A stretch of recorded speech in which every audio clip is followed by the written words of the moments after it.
My name is Chloe Miller, and my war against my ex-husband wasn't fought in a traditional courtroom, but on a digital battlefield of hashtags and geotags. It ended not with the bang of a gavel, but with the quiet hum of a motorboat, a man in a suit, a set of court papers, and the precise moment his carefully curated fantasy world drowned in the bright blue waters of the Mediterranean. For 5 long years, the narrative of my life had been one of quiet desperation, a story written in the pale glow of a laptop screen long after my children were asleep. I was a single mother to 2 incredible kids, 9-year-old Maya and 7-year-old Noah, and my world had shrunk to the size of our small 2-bedroom apartment, a place where the walls seemed to be closing in with each overdue bill that arrived. I juggled a full-time job as a paralegal with the endless, unpaid labor of motherhood, a frantic dance of school runs, packed lunches, and bedtime stories, all underscored by a constant, humming anxiety about money. The source of this anxiety had a name: Leo, my ex-husband. To his hundreds of thousands of Instagram followers, he was Leo Lux, a charismatic lifestyle influencer, a self-proclaimed guru of manifestation and modern masculinity. To me, he was the man who owed his children over $50,000 in court-ordered child support. While I was rationing groceries and learning how to patch up worn-out sneakers with superglue, Leo's digital life was a seamless montage of impossible luxury. His Instagram grid was a testament to a life lived without consequence. Him leaning against a rented Lamborghini in Dubai, a watch on his wrist that could have paid my rent for a year. Him raising a glass of champagne in a rooftop infinity pool in Singapore, the city lights twinkling below like fallen stars. Him unboxing gifted designer clothes in a minimalist loft apartment he claimed was his, but which I knew was just a different 5-star hotel every week. Each post, each story, each boastful caption about hustle and living your best life was a sharp personal sting, a public declaration of his abandonment. He had crafted an identity out of thin air, a persona funded by brand deals and sponsorships, yet he claimed poverty every time my lawyer sent a letter. "I'm broke, Chloe," he'd say in the rare, stilted phone calls we had. "The influencer life isn't what it looks like. It's all for the cameras. I have massive overheads." He spoke of his life as if it were a demanding, legitimate business, and his children were an unfortunate, unprofitable line item he could no longer afford. My struggle was becoming untenable. An eviction notice was now taped to my refrigerator, its stark red letters a constant, screaming reminder of my precarity. Noah needed braces, a medical necessity that felt like an impossible luxury. Maya, with the heartbreaking wisdom of a child forced to grow up too fast, had stopped asking for anything for her birthday. I was drowning, and Leo was sunbathing on the deck of a life I was unknowingly subsidizing. He wasn't just neglecting his children. He was actively stealing from their future, trading their stability for his own fleeting, digital glory. The anger I felt had long ago cooled from a raging fire into a hard, dense knot of resentment in my stomach. I was exhausted, not just from the financial strain, but from the sheer injustice of it all. I had followed the rules, gone through the courts, and filed the motions, but the system was slow and easily gamed by a man who was a ghost, a man whose only real address was a URL. I was at my wit's end, staring down the barrel of a future that felt both bleak and terrifyingly close. Little did I know, my ex-husband was about to make his most audacious, most arrogant mistake yet. He was about to give me the one thing I needed most, a target. Before Leo Lux, there was just Leo. The man I had fallen in love with was a talented, if somewhat insecure, graphic designer. We met in our early 20s, 2 idealistic kids with a shared dream of building a creative life together. He was funny, charming, and his passion for art was infectious. In those early years, our life was simple and genuinely happy.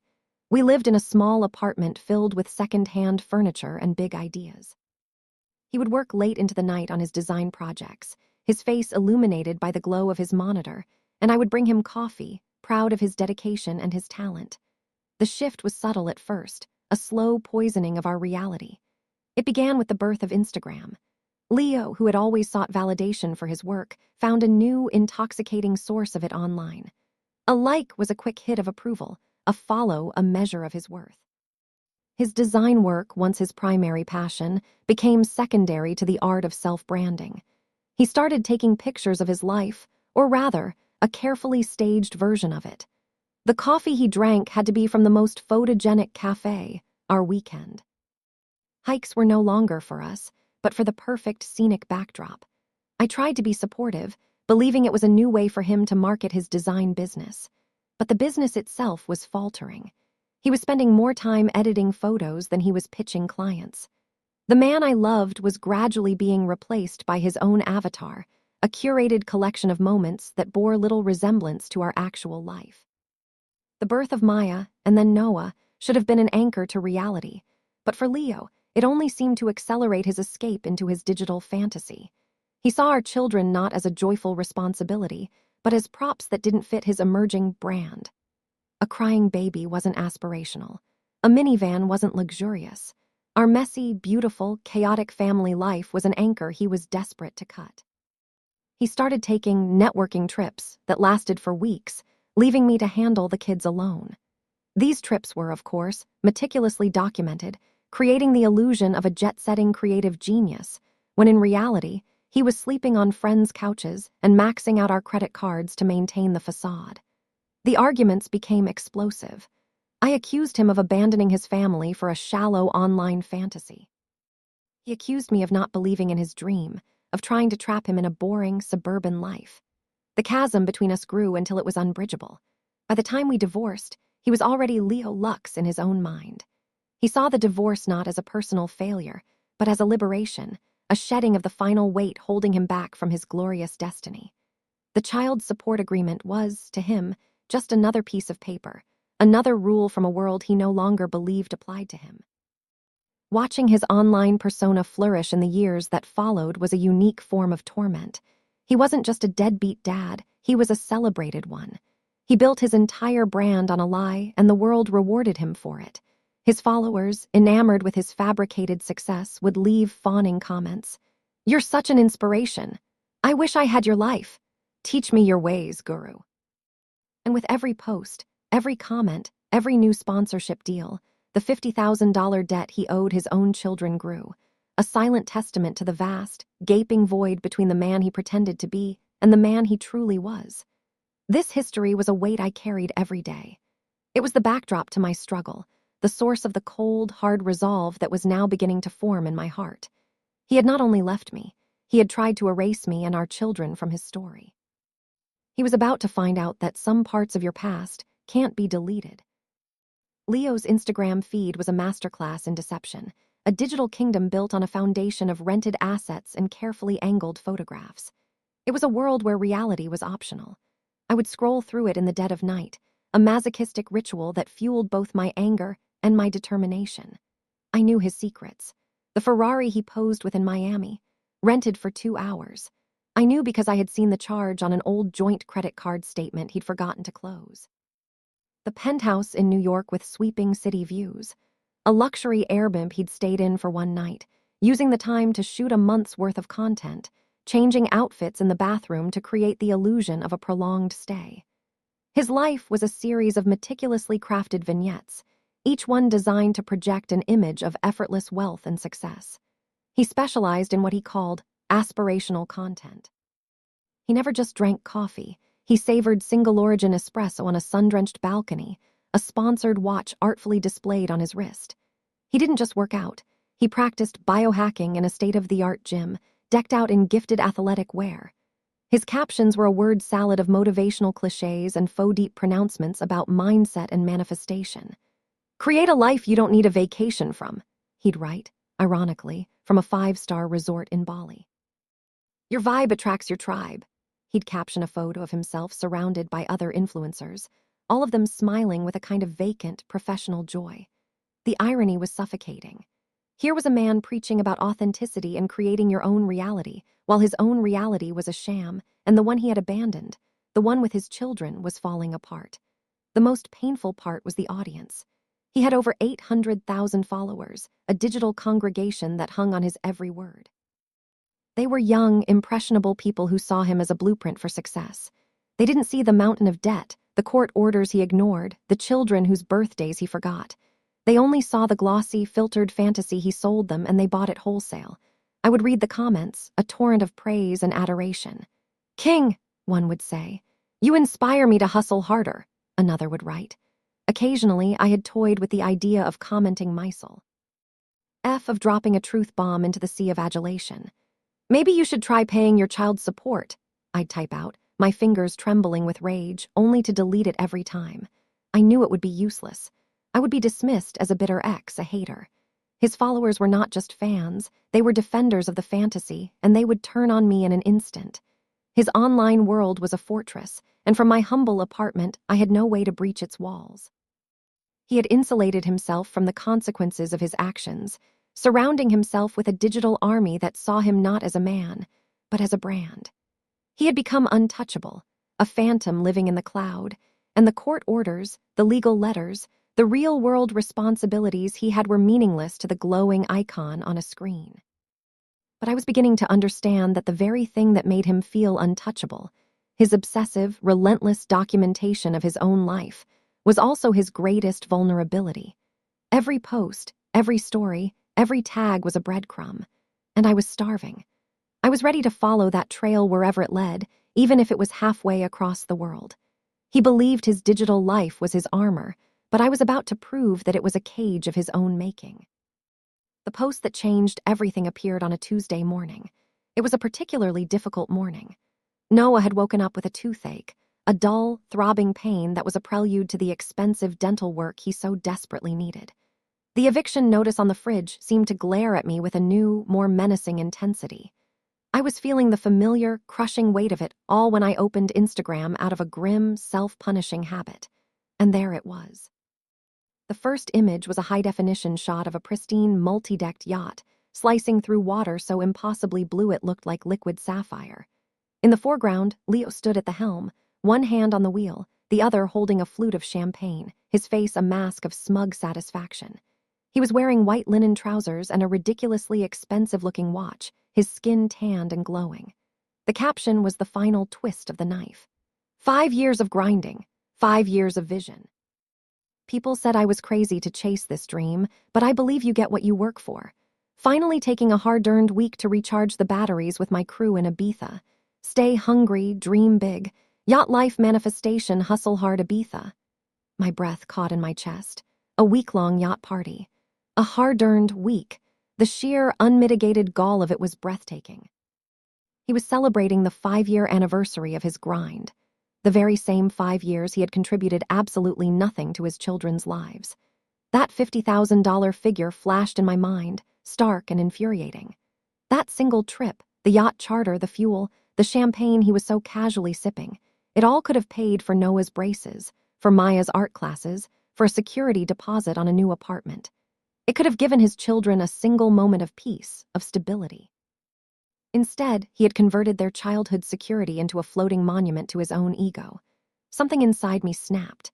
The years of quiet resentment, of patient legal wrangling, of just trying to get by, it all evaporated, replaced by a sudden icy clarity. The rules no longer applied. I had played the game his way, the legal way, and it had got me nowhere. He lived in a world without rules, a world of pure optics, and it was time I met him on his own turf.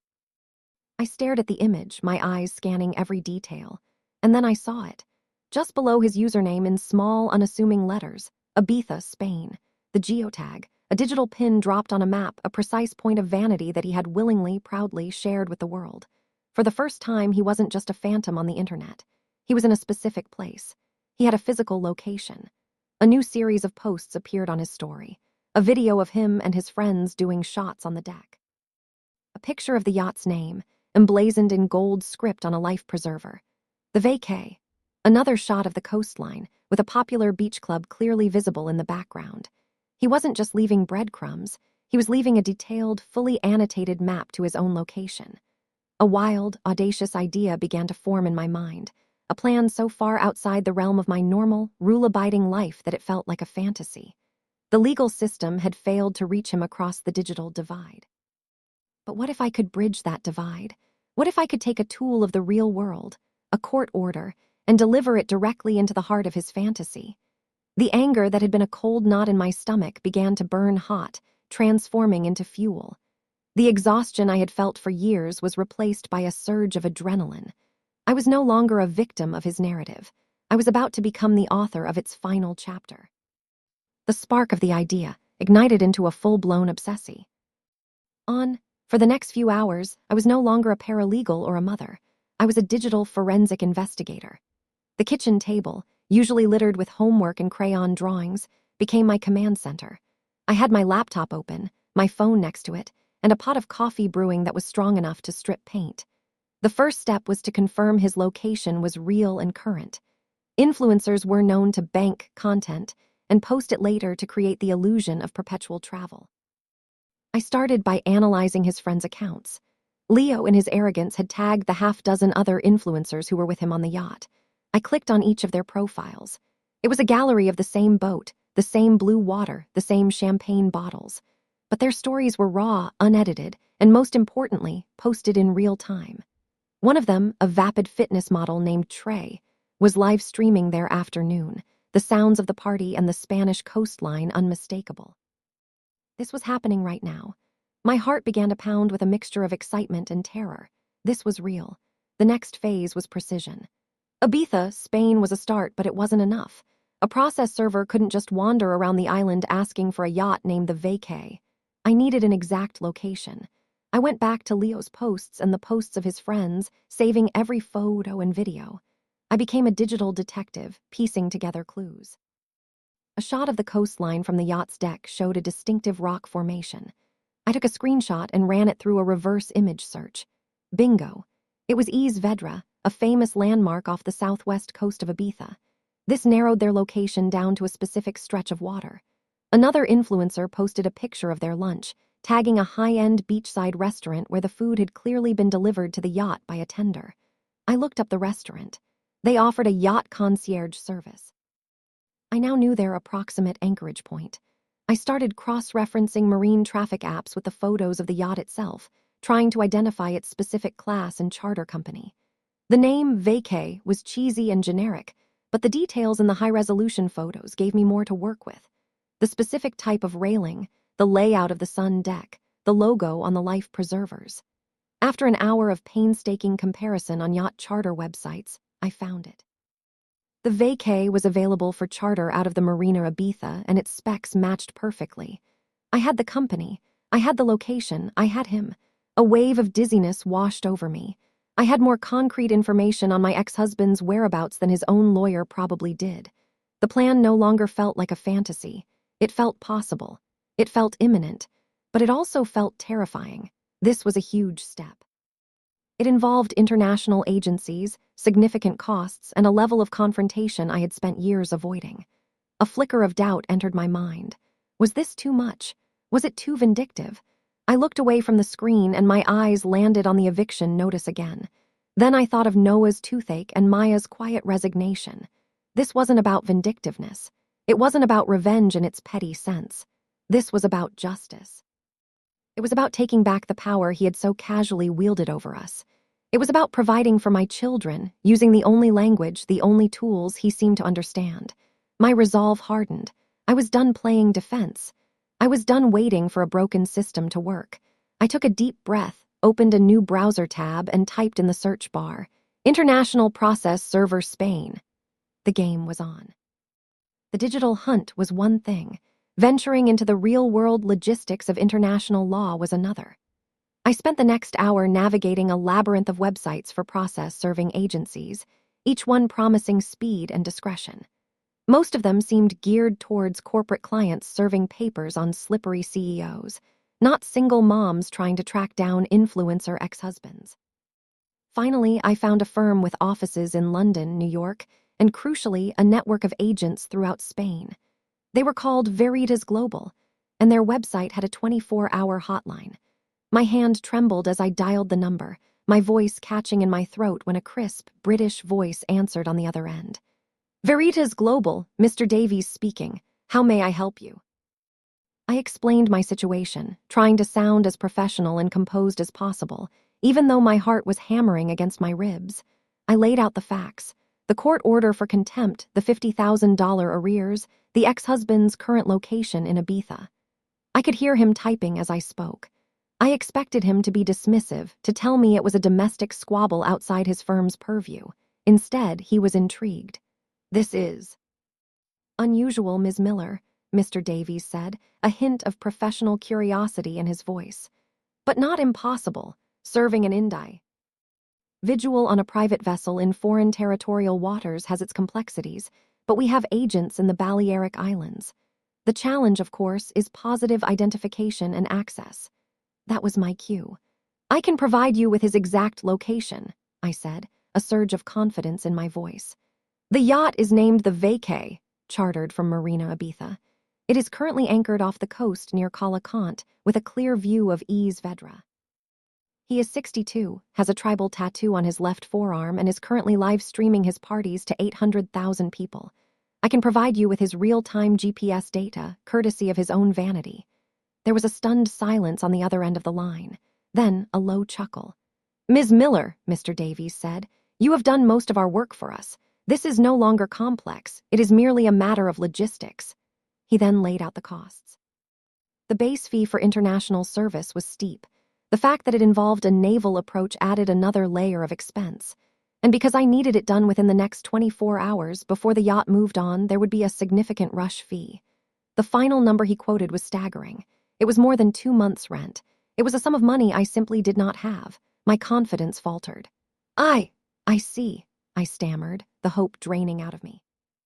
It was a perfect plan with a fatal flaw. I couldn't afford it. I understand this is a considerable sum, Mr. Davies said, his tone softening slightly. But consider the alternative, Ms. Miller, the cost of continued inaction. This is a one-time fee for a definitive result. He was right. What was the cost of another year of this? Another 5 years? Eviction.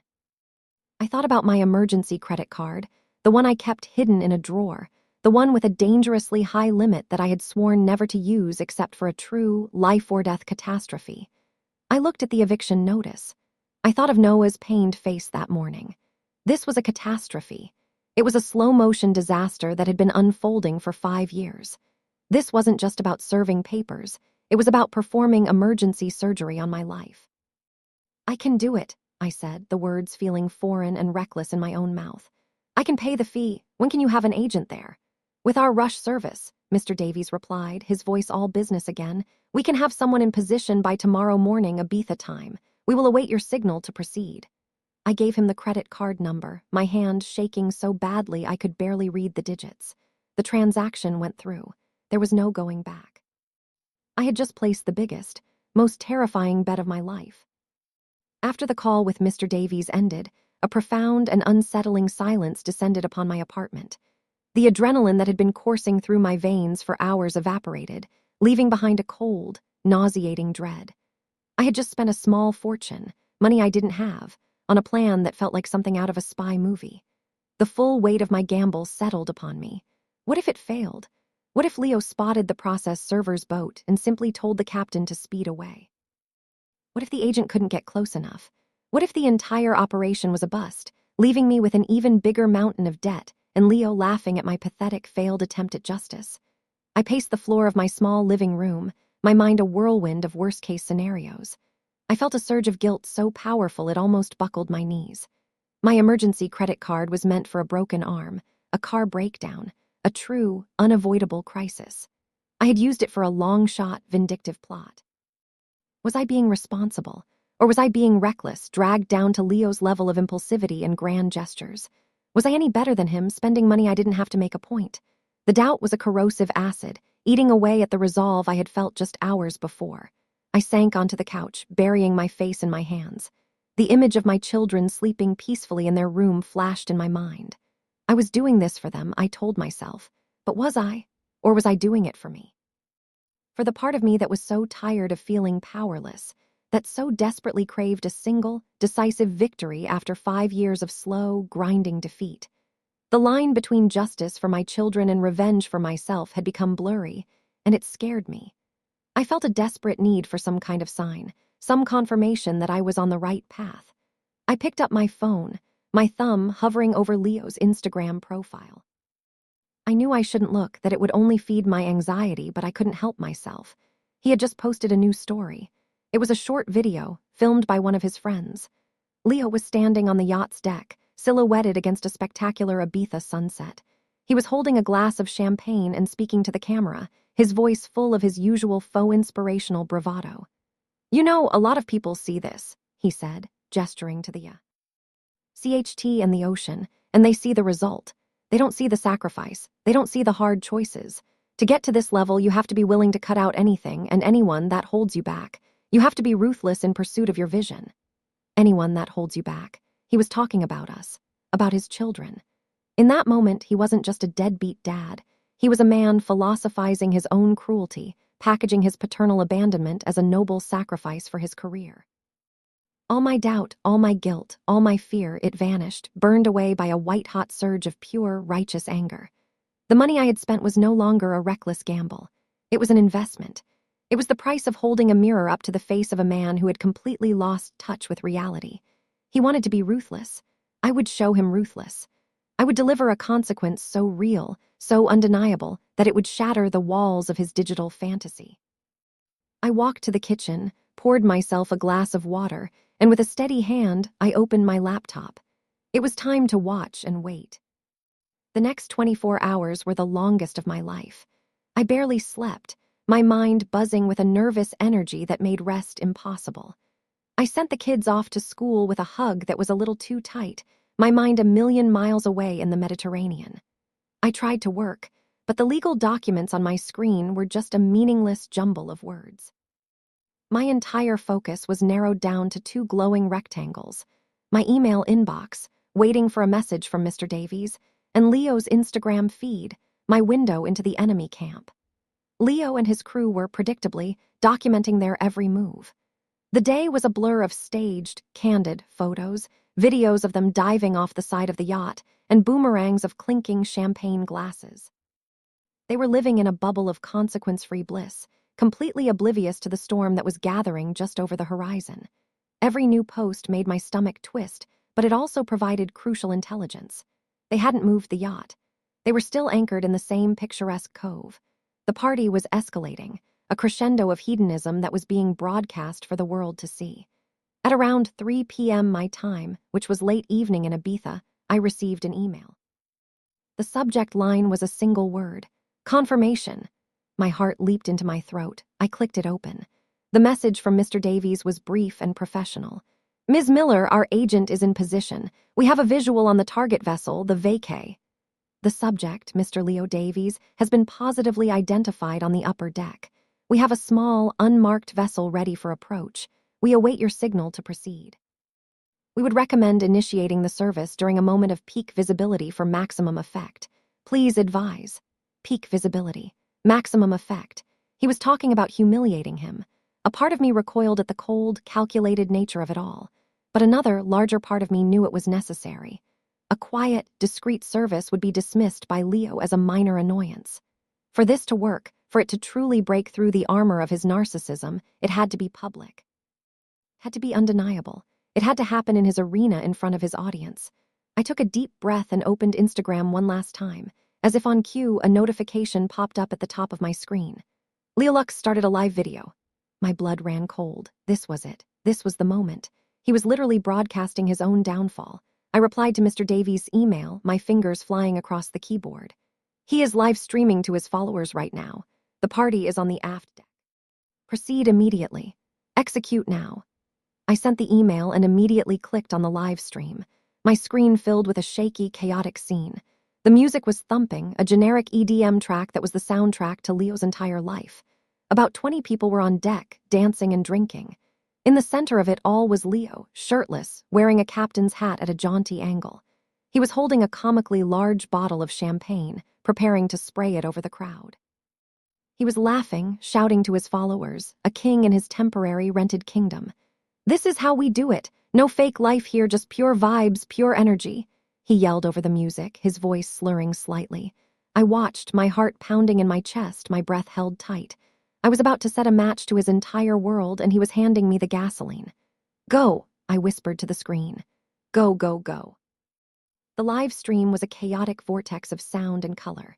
The camera, likely held by one of his influencer friends, zoomed in on Leo's triumphant face.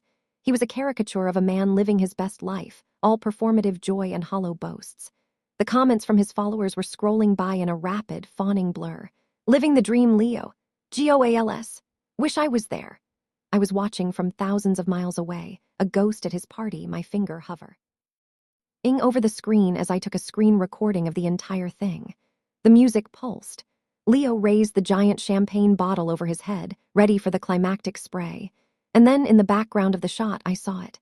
A small, dark-hulled boat was approaching the yacht, its approach steady and purposeful. It was completely out of place, a somber, serious object in a sea of frivolous celebration. None of them noticed it at first. They were all too caught up in their own performance. The small boat pulled up alongside the yacht's swimming platform. A man climbed out. He was the complete antithesis of everyone at the party. He was wearing a dark, formal suit, even in the blistering Spanish heat. He had a leather briefcase in one hand and an air of absolute, unshakable purpose. He calmly walked up the short stairs to the main deck. One of the partygoers, a girl in a string bikini, finally noticed him and pointed, her laughter dying on her lips. The music seemed to falter as a few more people turned to stare at the intruder. Leo, still holding the champagne bottle aloft, looked over, his expression shifting from elation to confusion. The man in the suit didn't hesitate. He walked directly through the throng of stunned, half-naked partiers, his eyes fixed on one target. He stopped directly in front of Leo. The camera, still rolling, captured the moment perfectly. "Leonard Miller?" The man in the suit asked, his voice calm and clear, easily audible now that the music had been hastily turned down. Leo stared at him, dumbfounded. Yeah, who are you?" "I have a legal notice for you from the Superior Court of California," the man said, his voice devoid of any emotion. He opened his briefcase and pulled out a thick sheaf of papers. "You are hereby served with a summons for contempt of court for failure to comply with standing child support orders." He held the papers out. Leo just stood there, frozen, the giant bottle of champagne still in his hand looking utterly ridiculous. The man in the suit, seeing his hesitation, simply placed the documents squarely in the center of Leo's bare, tanned chest. The papers fell to the deck at his feet. "You've been served," the agent said, as calmly as if he were announcing the time. He then turned, walked back through the now silent crowd, climbed back into his boat, and motored away. The entire encounter had taken less than 30 seconds. For a moment, there was absolute silence on the yacht, broken only by the sound of the waves. The camera was still on Leo's face. His smug, triumphant expression had been wiped away, replaced by a mask of pure, unadulterated horror. His eyes were wide, his jaw slack.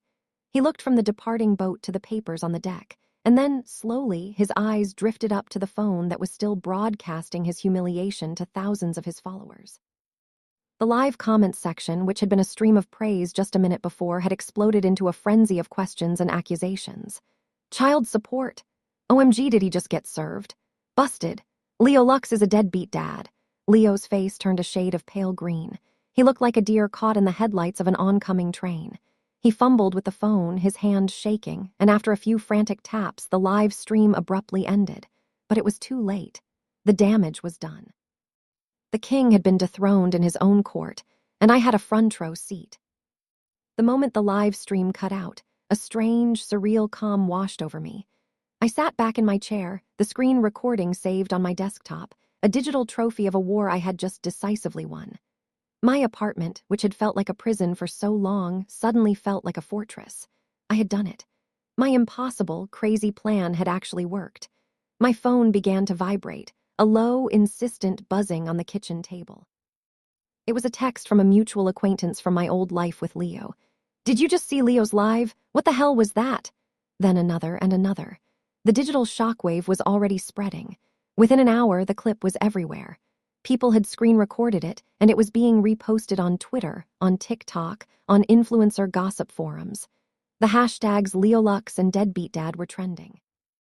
His carefully constructed fantasy had been shattered by a single, undeniable intrusion of reality, and the internet, with its insatiable appetite for drama, was feasting on the wreckage. I watched it all unfold with a kind of detached fascination. It was like watching a controlled demolition. The sponsors were the first to go. A high-end watch company, whose product had been prominently featured on Leo's wrist for months, posted a statement on Twitter. "We are aware of the recent events concerning Leo Miller. Our brand does not condone this behavior. Our partnership with him has been terminated, effective immediately. A nutritional supplement brand followed suit, deleting all sponsored posts featuring him from their feed. His digital Kai. And GDOM was crumbling, brick by brick. His followers, the ones who had defended him and worshipped him, turned on him with a viciousness that was terrifying to behold. His comment sections, once a haven of praise, became a cesspool of outrage and disgust. People who felt conned by his authenticity were relentless. They went back through his old posts, recontextualizing everything. Manifested everything but his child support payments. One comment read. Guess hustle hard doesn't apply to being a father, said another. He had gone completely dark. His profile, once a constant stream of content, was now silent. I imagined him on that yacht, the party long since over, surrounded by the ruins of his reputation. His influencer friends, I was sure, were already distancing themselves, unwilling to be caught in the blast radius of his career implosion. For 2 days, there was nothing but a deafening digital silence from his end. I used the time to breathe. I took the kids to the park. I paid the landlord the back rent with the last of my savings, knowing, with a certainty that felt like a physical warmth, that my financial situation was about to change. I felt no triumph, no desire to gloat. I just felt an overwhelming sense of relief, the feeling of a heavy, suffocating weight being lifted from my shoulders. The public nature of his downfall was brutal, and a small part of me felt a flicker of pity for the man he used to be. But he had made his bed. He had built a life on a public stage, and he had learned the hard way that when you live by the sword of social media, you can also die by it. The end came not with a bang, but with a phone call. It was a number I didn't recognize, a sleek, corporate-sounding law firm. It was Leo's new lawyer. The tone was clipped, angry, but underscored with a desperate urgency. There were threats of lawsuits for harassment and invasion of privacy, all of which were utterly baseless. I calmly referred him to my own lawyer. An hour later, my lawyer called me. "They're terrified," she said, a note of satisfaction in her voice. "The contempt charge is serious. With the public evidence, no judge is going to show him any leniency. He's facing jail time the second his plane touches down in the U.S. The next day it happened. A notification from my bank popped up on my phone. It was a wire transfer. The amount was precise, $50,000 plus interest and legal fees. I stared at the number on the screen for a long, long time, the digits blurring through the tears that were suddenly, unexpectedly, streaming down my face. The money was there. The war was over. The arrival of the money was not the euphoric, celebratory moment I might have fantasized about during my darkest hours. It was quiet, profound, and deeply emotional. I sat at my kitchen table, the same spot where I had hatched my desperate plan, and just cried. It was a release of 5 years of pent-up fear, anger, and exhaustion. The numbers on the screen weren't just money, they were freedom. They were Noah's braces. They were Maya's art classes. They were a security deposit on a new, better apartment in a safer neighborhood. They were the ability to buy groceries without checking my bank balance in the aisle. They were a future for my children that was no longer contingent on my ability to scrape by. The first thing I did was call the orthodontist. The second was to call a moving company. The practical problems of my life, the ones that had kept me awake night after night, were being solved, one by one. But the money couldn't solve everything. It couldn't erase the years of struggle, and it couldn't magically heal the fractured relationship between a father and his children. Leo, stripped of his sponsors and his online adoration, was forced to retreat from public life. His Instagram account, once a monument to his ego, was wiped clean, replaced by a single terse statement from his legal team about taking time to focus on personal matters. He had crawled back from his fantasy world, thoroughly beaten, but the real work was just beginning. He called me about a week after the money arrived. His voice was different, stripped of its usual bravado. It was small, hollow, and for the first time in years, it sounded real. "Chloe," he started, I'm sorry. It wasn't enough. It would never be enough to cover the years of neglect, but it was a start. "I'm not the person you need to apologize to, Leo," I said, my voice firm but not unkind. "You need to talk to your children." That conversation, I knew, would be the first of many, a long and difficult road of rebuilding a trust he had so thoroughly demolished. The path forward for our family was uncertain. The public nature of his downfall meant that Maya and Noah would inevitably have to deal with the fallout at school, with questions from friends. I would have to guide them through the complex reality that their father was not the villain the internet had made him out to be, nor the hero he had pretended to be, but a flawed, broken man who had made terrible choices. My victory had come at a cost. It had cemented a narrative about their father that would follow him, and them, for years. The ending to my story wasn't a perfect, happy one where everything was magically fixed. It was real. I had found my power, not through bitterness or revenge, but through a refusal to be a victim of his story any longer. I had used the very tools he used to build his fantasy to reclaim my own reality. The money provided security, but the true prize was the empowerment, the knowledge that I had fought for my children and won. I had stared into the abyss of his digital world and had not only refused to be intimidated by it, but had bent it to my will. It was a bittersweet resolution, a new beginning built on the rubble of a painful past. But it was our beginning, and for the first time in a very long time, I was the one in control of the narrative. As the weeks turned into months, a new normal began to settle over our lives. We moved into a brighter, more spacious apartment with a small balcony where I could grow flowers. Noah got his braces, his initial discomfort quickly replaced by the proud, metallic smile of a boy on his way to a healthier future. Maya joined a local theater club, her creative spirit, so long suppressed by our family's anxieties, finally allowed to flourish. The constant, low-grade hum of financial stress that had been the soundtrack to our lives for 5 years faded, replaced by a sense of peace that felt both foreign and wonderful. My relationship with Leo entered a new, carefully defined phase. He was no longer the untouchable influencer. He was just a man trying to pick up the pieces. He sold his flashy car, moved into a modest apartment, and got a real job in graphic design, the talent he had abandoned so long ago. He started paying his child support on time, every time not out of fear, but I hoped, out of a newfound sense of duty. He began the slow, arduous process of reconnecting with his children. There were awkward weekend visits, stilted phone calls, and moments of painful honesty. The kids were cautious, their trust not easily won back, but they were kids, and a part of them still longed for their father. I watched from a distance, facilitating but not forcing, knowing that this was their relationship to rebuild. I would never forgive him for the years of hardship, but for the sake of my children, I chose to focus on building a functional co-parenting relationship. My life, too, had been irrevocably changed. The woman who had been too scared to demand what she was owed was gone. In her place was a woman who understood her own strength and resourcefulness. I had taken on a Goliath of modern culture, the influencer economy, and had won. The experience had made me tougher, more confident. I found myself speaking up more at work, taking on more challenging cases, and earning the respect of my colleagues. I was no longer just a struggling single mom. I was Chloe Miller, a woman who had navigated the treacherous waters of the legal system and the even more treacherous currents of social media to secure her children's future. One evening, I was helping Maya with her homework when my phone buzzed with a news alert. Out of curiosity, I tapped on it. It was an article, a sort of cultural post-mortem, about the implosion of Leo Lux and the rising phenomenon of consequence culture for online personalities. The article detailed his fall from grace, the viral video, the dropped sponsorships.